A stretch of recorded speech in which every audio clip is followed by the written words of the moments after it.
I'm all in favor of using the easiest approach possible as long as that approach isn't compromising the results. And that's certainly true when it comes to image cleanup. I'm surprised sometimes to see photographers making tremendous efforts to clean up a blemish when they don't have to work very hard at all to get rid of the area that they don't like in a photo. In this case, I have two areas that I'd like to remove or clean up in this image. First, of course, is up at the top. We can see the roadway and some cars parked, and I'd certainly like to get rid of that.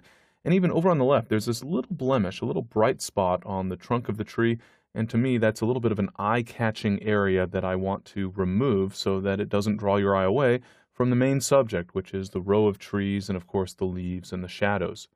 In this type of situation, the easiest approach is to simply crop the image. I'll go ahead and choose the crop tool from the toolbox, and all I need to do is grab the top left corner and drag it downward enough that the cars and the roadway are no longer in the frame, and to the right enough that that bright spot over on the left of the image is not included in the frame either. In Photoshop CS6, the crop tool now automatically, by default, applies a non-destructive crop, and that's due to the Delete Cropped Pixels option being turned off. This is a new setting in Photoshop CS6, and it's turned off by default. In previous versions, the default was that the area that you crop would be removed from the photo altogether unless you took steps to ensure that it was retained.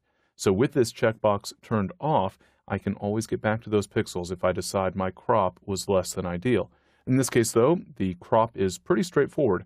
I'll go ahead and click the Commit button in order to apply that crop. Notice that I no longer have a background image layer. Rather, I have a layer 0, and all that means is that the background image layer has been converted from a layer that's protected to a normal layer that can be cropped.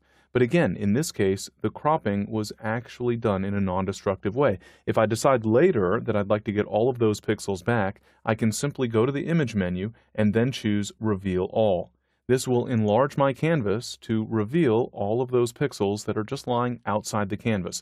They were cropped sort of virtually, you might say. The canvas size was reduced in order to hide those pixels, but they're still there if I ever need to get back to them.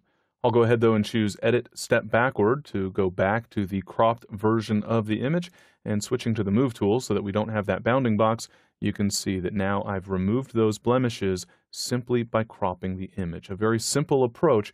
So much easier than trying to clean up blemishes with the various image cleanup tools in Photoshop when all I really wanted is to get rid of those areas of the photos.